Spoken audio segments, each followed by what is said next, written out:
বাংলাদেশের বিনা ভোটে নির্বাচিত অবৈধ প্রধানমন্ত্রী শেখ হাসিনা ভারতের পাঁচটা প্রধানমন্ত্রী অবৈধ প্রধানমন্ত্রী বলে বাংলাদেশের মানুষ স্বীকৃতি দিয়েছে। কেন্দ্রীয় কর্মসূচির অংশ হিসেবে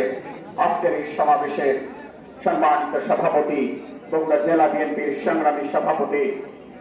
বগুড়া পৌরসভার মেয়র জনাব রেজাউল করিম বাদশা ভাই,